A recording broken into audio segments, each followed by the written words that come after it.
Salam dan salam sejahtera. Hari ini kami akan membentangkan tentang tugas kumpulan kami iaitu subjek KBK 3083 Dasar dan Pengurusan Pendidikan Khas.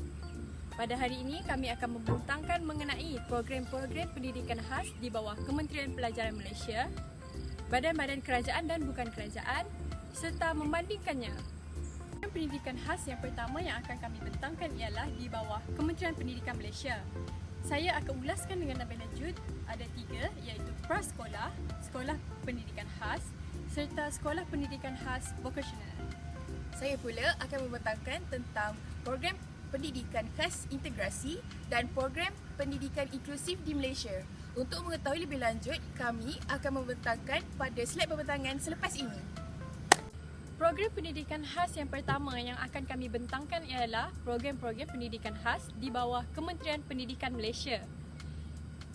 Perkara ini saya akan ulaskan dengan lebih lanjut di slide yang seterusnya.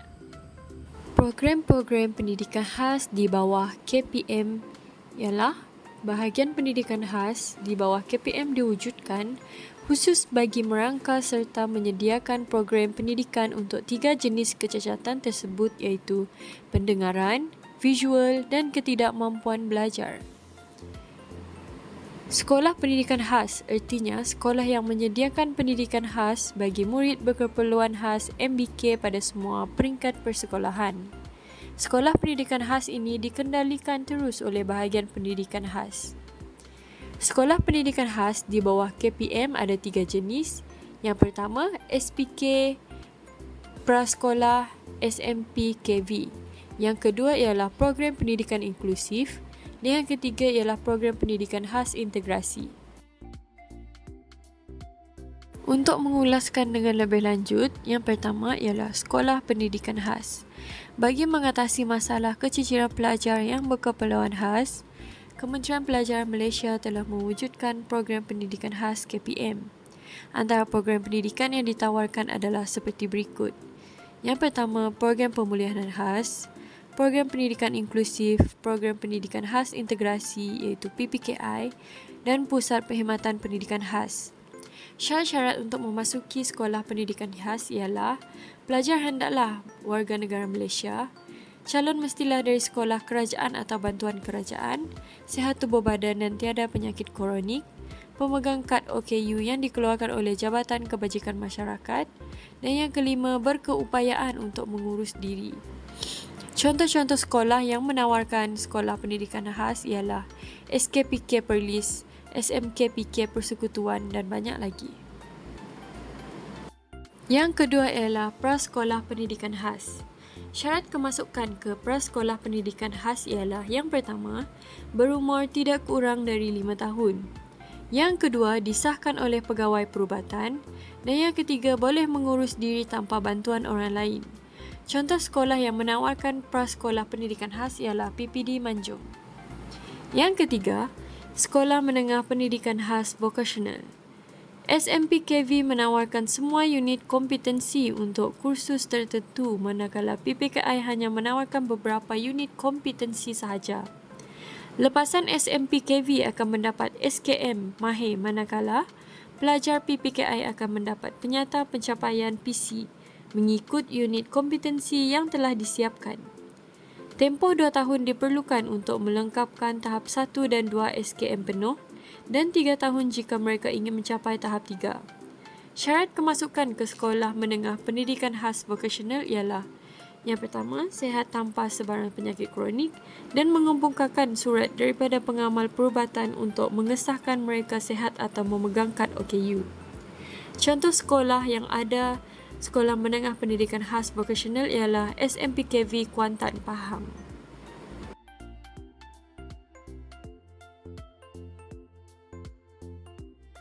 Jadi, lebih lanjut saya akan menerangkan tentang program pendidikan inklusif. Jadi, apakah program pendidikan inklusif?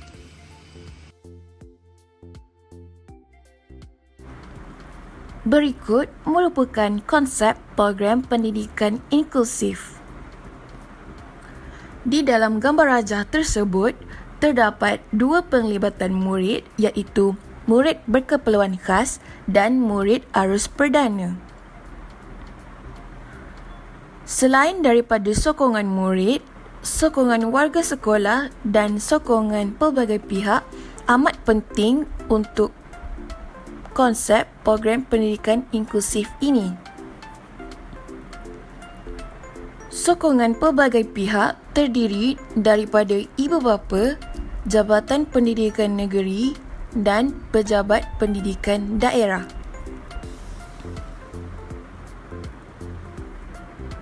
Untuk pendekatan program pendidikan inklusif dibahagikan kepada dua, iaitu inklusif penuh dan inklusif separa. Inklusif penuh ialah murid berkeperluan khas belajar secara sepenuh masa bersama-sama murid arus perdana. Murid berkeperluan khas mengikuti pembelajaran bagi semua mata pelajaran akademik berasaskan kurikulum kebangsaan atau kurikulum kebangsaan yang diubah sesuai dengan bantuan atau tanpa bantuan perkhidmatan sokongan. Untuk inklusif separa, murid berkeperluan khas belajar bersama-sama murid arus perdana bagi mata pelajaran akademik atau ko-akademik atau aktiviti kurikulum tertentu sahaja mengikut keupayaan mereka. Murid berkeperluan khas yang mengikuti inklusif separa bagi mata pelajaran akademik berasaskan kurikulum kebangsaan atau kurikulum kebangsaan yang diubah sesuai dengan sedikit atau tanpa bantuan perkhidmatan sokongan. Inklusif separa bagi aktiviti ko-akademik atau kurikulum. Ko-kurikulum adalah berdasarkan potensi, bakat dan keupayaan mereka. Jadi, untuk murid berkeperluan khas di dalam inklusif penuh akan didaftarkan sebagai murid inklusif.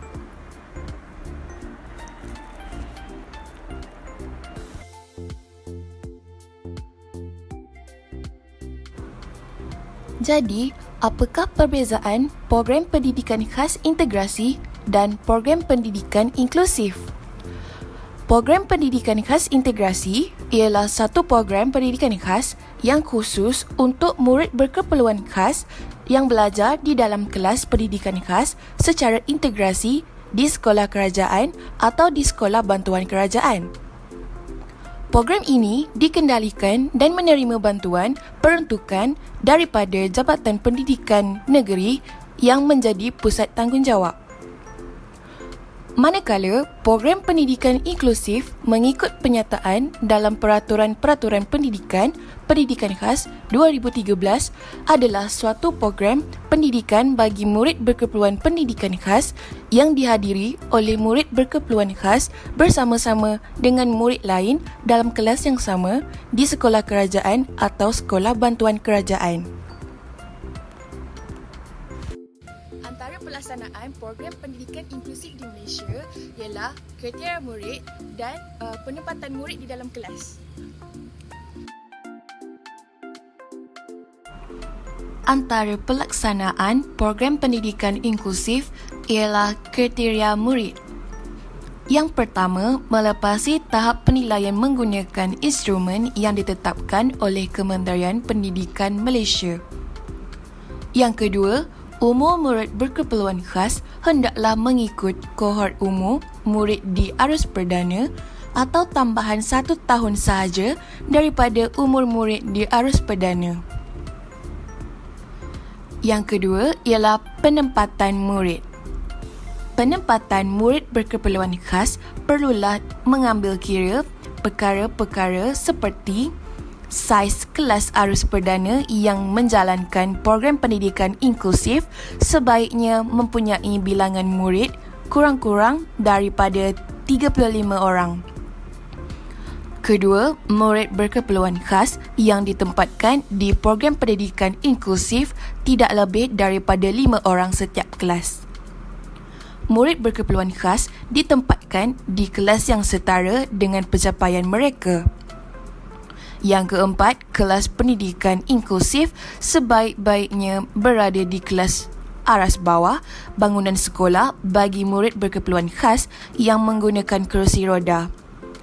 Akhir sekali, penempatan murid berkeperluan khas di program pendidikan inklusif hendaklah mendapat kebenaran daripada ibu bapa secara bertulis.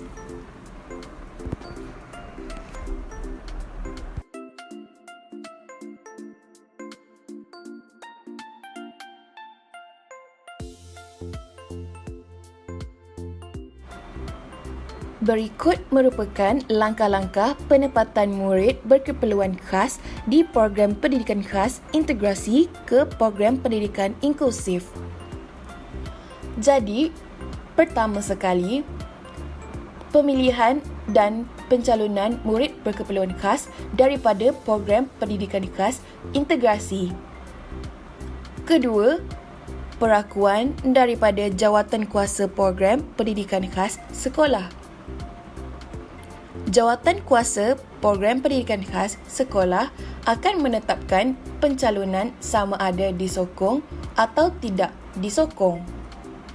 Jika tidak disokong, murid berkeperluan khas hendaklah kembali ke program pendidikan khas integrasi. Jika disokong, murid berkeperluan khas boleh mengikuti program pendidikan inklusif dengan persetujuan ibu bapa dan menjalani tempoh percubaan maksimumnya selama 3 bulan. Seterusnya, penilaian murid berkeperluan khas selepas tempoh percubaan. Jika murid berkeperluan khas gagal di dalam tempoh percubaan tersebut, hendaklah kembali ke program pendidikan khas integrasi. Jika berjaya, murid berkeperluan khas akan kekal di program pendidikan inklusif.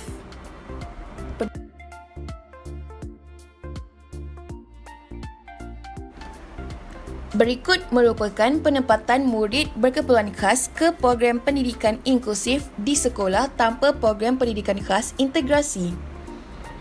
Langkah pertama ialah penyaringan murid. Seterusnya, perakuan daripada Jawatankuasa Pendidikan Khas Sekolah. Jawatankuasa Pendidikan Khas Sekolah akan menetapkan pencalonan sama ada disokong atau tidak disokong. Jika disokong, murid berkeperluan khas mengikuti program pendidikan inklusif dengan persetujuan ibu bapa dan menjalani tempoh percubaan maksimum selama 3 bulan. Sebaliknya, jika tidak disokong oleh Jawatankuasa Pendidikan Khas Sekolah, hendaklah ada perakuan daripada ibu bapa atau penjaga. Jika perakuan daripada ibu bapa dan penjaga setuju, murid berkeperluan khas tersebut akan ditempatkan ke dalam program pendidikan khas integrasi. Manakala tidak setuju, akan kembali ke langkah pertama iaitu penyaringan murid. Seterusnya, penilaian murid berkeperluan khas selepas tempoh percubaan. Jika murid berkeperluan khas berjaya selepas tempoh percubaan, murid berkeperluan khas tersebut akan kekal di kelas program pendidikan inklusif. Sebaliknya, jika murid berkeperluan khas gagal dalam tempoh percubaan tersebut, hendaklah ada perakuan daripada ibu bapa dan penjaga sama ada setuju akan menempatkan murid berkeperluan khas tersebut ke dalam program pendidikan khas integrasi, atau tidak setuju akan kembali ke langkah pertama iaitu penyaringan murid.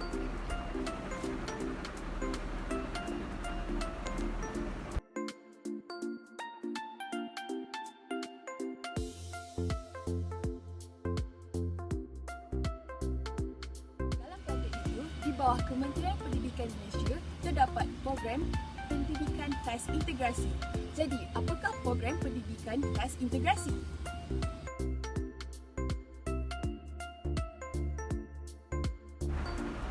Seterusnya ialah program pendidikan khas integrasi.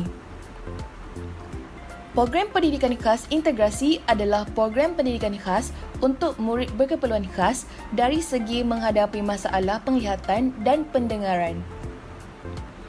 Tujuan program pendidikan khas integrasi adalah untuk mendidik murid-murid yang secara fizikal normal tetapi lemah dalam pembelajaran.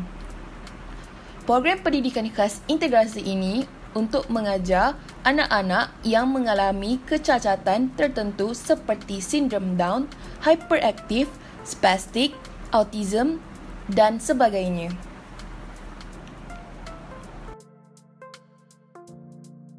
Di slide pembentangan selanjutnya ialah bilangan sekolah yang melaksanakan program pendidikan khas integrasi di Malaysia.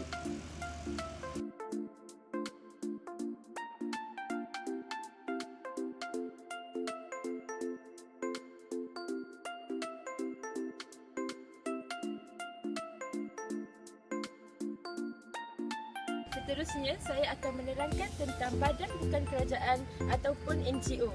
NGO ialah satu badan yang melakukan aktiviti dan projek di mana agenda utamanya ialah untuk membela komuniti dan masyarakat serta semua aktiviti yang dijalankan tidak berasaskan keuntungan. Badan NGO yang saya akan ulaskan pada slide seterusnya ialah Persatuan Kebangsaan Autism Malaysia dan Yayasan Sindrom Down Kiwanis.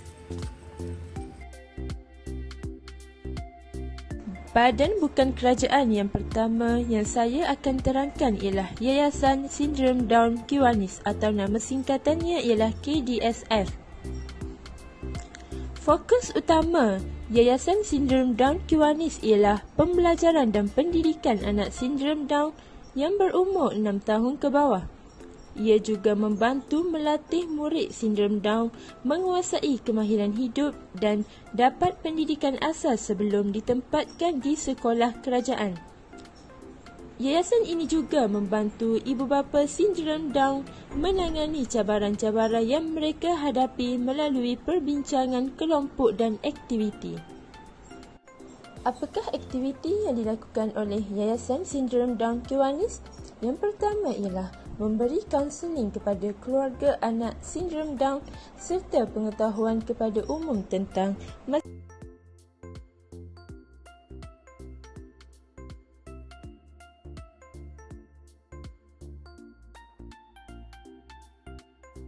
Bagi NGO kedua ialah Persatuan Kebangsaan Autism Malaysia atau nama singkatannya ialah NASO.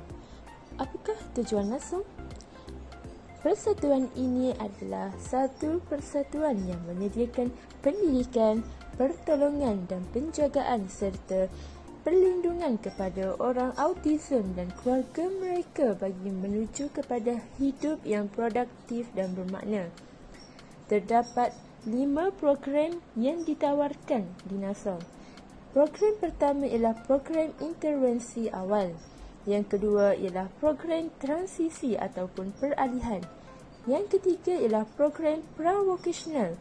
Yang keempat ialah program vocational dan yang kelima ialah terapi cara kerja. Bagi program pertama iaitu program intervensi awal, ia adalah bertujuan untuk memenuhi keperluan kanak-kanak sehingga umur 10 tahun.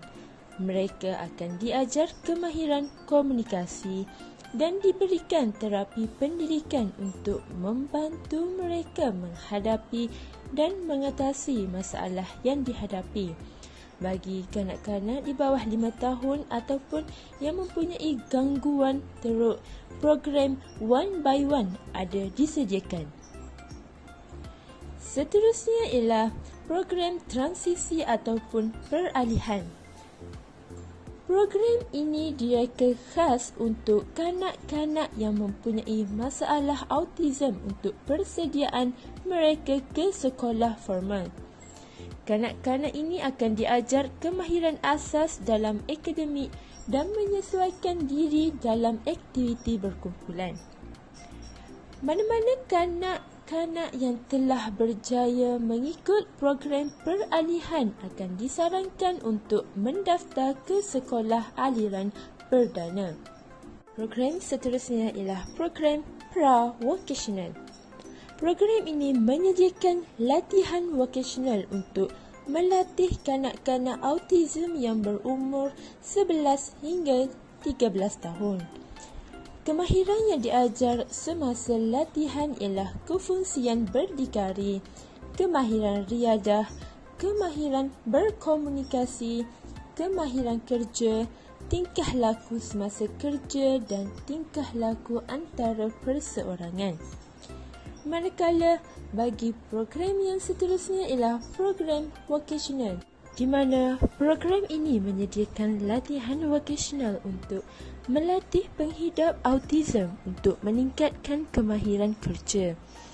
Program yang ditawarkan adalah seperti memasak, penyediaan makanan, dobi, perkhidmatan pengemasan, kraftangan, jahitan dan berkebun. Program ini memberi pendedahan awal dalam alam pekerjaan kepada penghidap autism. Seterusnya ialah terapi cara kerja, di mana program ini membantu memaksimalkan keupayaan kanak-kanak autism yang lemah dari segi kemahiran motor yang halus, motor kasar, deria, kognitif dan tingkah laku bersosial. Program ini juga menyediakan perkhidmatan seperti terapi aqua swimming, terapi muzik, bilik snorkeling dan bilik sensori.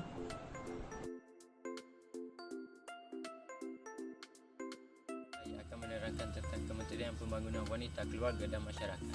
Kementerian Pembangunan Wanita, Keluarga dan Masyarakat merupakan satu kementerian di Malaysia yang membawahi hal-hal berkaitan dengan pembangunan wanita, keluarga dan masyarakat.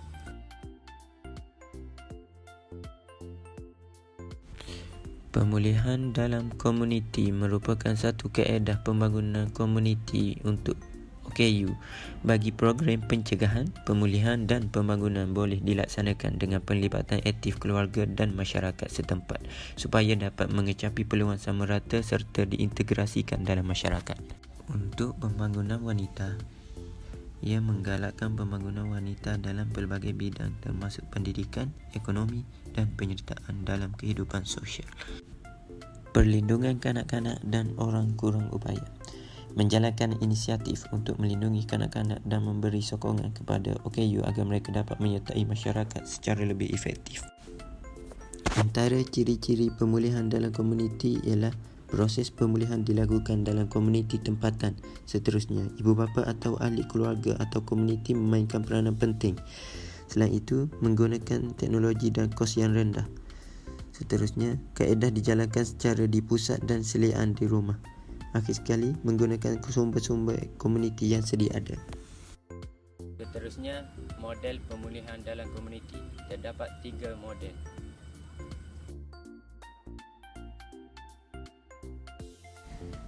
Antara model pemulihan dalam komuniti yang pertama ialah home base, iaitu pemulihan dalam komuniti di rumah. Program pemulihan dijalankan di rumah OKU yang tidak dapat hadir ke PDK kerana kecacatan yang dialaminya ataupun masalah pengangkutan. Seterusnya, pekerja PDK akan ke rumah OKU untuk menjalankan latihan pemulihan dan bertugas selama 4 jam sehari. Selain itu, pelaksanaan PDK di rumah dapat dilaksanakan sekiranya lebih 15 OKU yang tidak dapat hadir ke PDK kerana kecacatan ataupun masalah pengangkutan. Model pemulihan dalam komuniti yang seterusnya ialah center base, iaitu pemulihan dalam komuniti di pusat. Program pemulihan OKU dijalankan di pusat pemulihan dalam komuniti selama 4 jam sehari. Seterusnya, OKU akan datang ke pusat pemulihan dalam komuniti untuk menjalani program pemulihan. Model pemulihan dalam komuniti yang terakhir ialah center home base, iaitu pemulihan dalam komuniti di pusat dan di rumah. Ianya dijalankan di pusat pemulihan dalam komuniti selama 4 hari selama 4 jam sehari.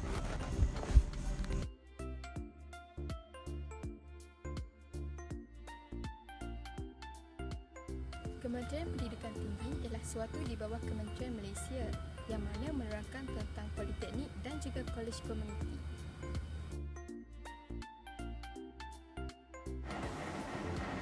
Kementerian Pendidikan Tinggi. Kementerian Pendidikan Tinggi ialah suatu kementerian Malaysia yang wujud antara 27 Mac 2004 dan 14 Mei 2013. Ia wujud hasil rombakan kabinet yang dilakukan oleh Perdana Menteri Malaysia Abdullah bin Ahmad Badawi dengan membahagikan Kementerian Pendidikan Malaysia kepada dua kementerian, iaitu Kementerian Pelajaran Malaysia dan Kementerian Pengajian Tinggi Malaysia. Objektif KPT. Objektif Kementerian Pendidikan Tinggi yang pertama ialah menyediakan kemudahan pembiayaan untuk pelajar yang berpotensi dan layak mendapat akses kepada pengajian tinggi. Yang kedua, meningkatkan jalinan hubungan strategik di antara institusi pengajian tinggi tempatan dengan institusi pengajian tinggi luar negara, serta institusi penyelidikan ternama dalam dan luar negara dalam bidang penyelidikan, pembangunan dan pengkomersialan. Yang ketiga, menyediakan kemudahan prasarana pengajian tinggi yang mencukupi setanding dengan amalan yang terbaik yang digunakan di peringkat antarabangsa.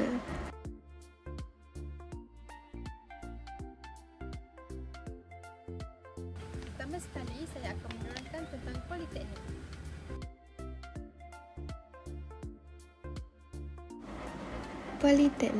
Politeknik biasanya menawarkan program pengajian yang lebih terfokus pada kejuruteraan, teknologi dan bidang profesional tertentu. Program pendidikan khas di politeknik mungkin lebih menekankan kemahiran teknikal dan kejuruteraan. Antara politeknik yang menawarkan program pendidikan khas ialah Politeknik Ungku Omar. Yang pertama, Politeknik Ungku Omar adalah menjadi institusi TVET premier yang diterajui Industri Politeknik Ungku Omar yang telah ditubuhkan pada tahun 1969 mempunyai 21 program di peringkat sijil kemahiran khas, diploma, asasi TVET dan sarjana muda. Yang kedua, peringatan penting kemasukan politeknik.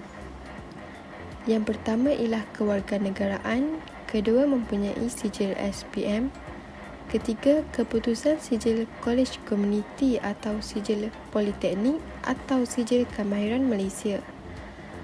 Yang ketiga, antara program yang ditawarkan di Politeknik Ungku Omar: Jabatan Kejuruteraan, Diploma Seni Bina, Diploma Kejuruteraan Awam, Jabatan Kejuruteraan Perkapalan, Diploma Kejuruteraan Perkapalan, Jabatan Kejuruteraan Elektrik, Diploma Kejuruteraan Elektrik Komunikasi, Jabatan Perdagangan, Diploma Akauntasi, Jabatan Kejuruteraan Mekanikal, Diploma Kejuruteraan Mekatronik, Jabatan Teknologi Maklumat dan Komunikasi, Diploma Teknologi Maklumat, Teknologi Digital, Jabatan Matematik Sains, Komputer, Asasi TVET.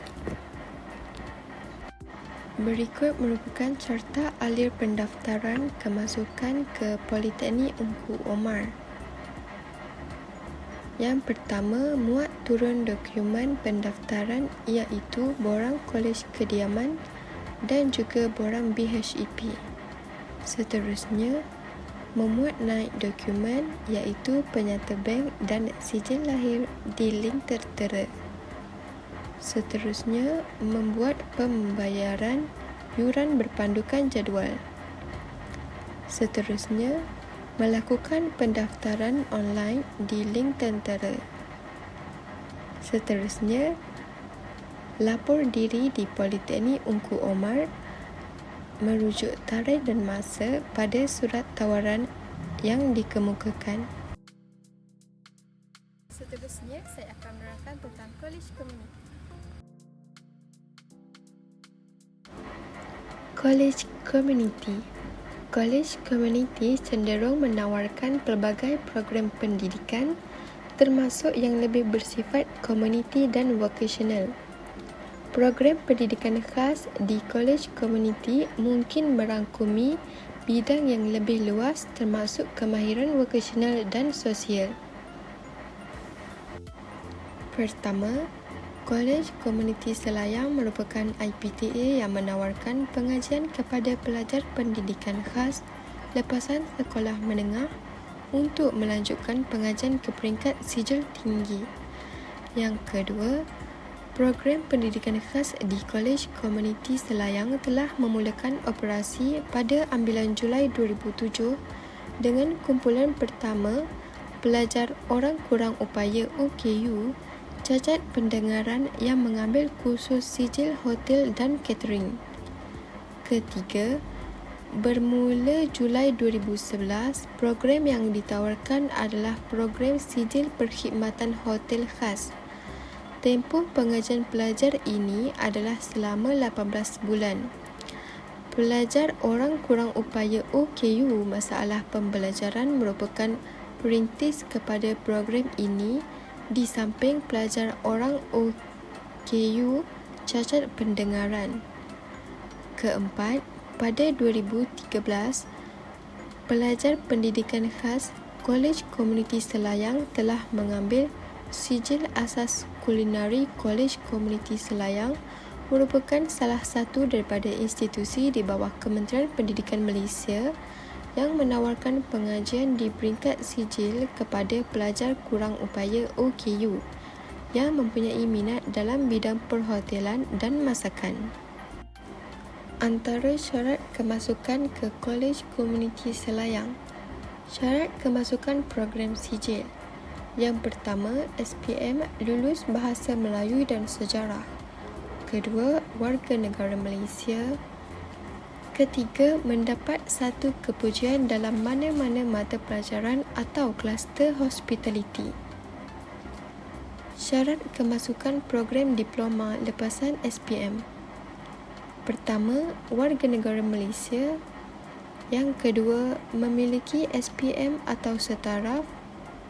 Mendapat 3 kepujian dalam mana-mana mata pelajaran. Tidak buta warna dan cacat anggota yang menyukarkan kerja-kerja amal. Lulusan bagi kolej komuniti. Yang pertama, warga negara Malaysia. Kedua, tidak buta warna dan cacat anggota yang menyukarkan kerja-kerja amal. Yang ketiga, lulus sijil kolej komuniti dalam program sijil animasi 2D, sijil animasi 5D.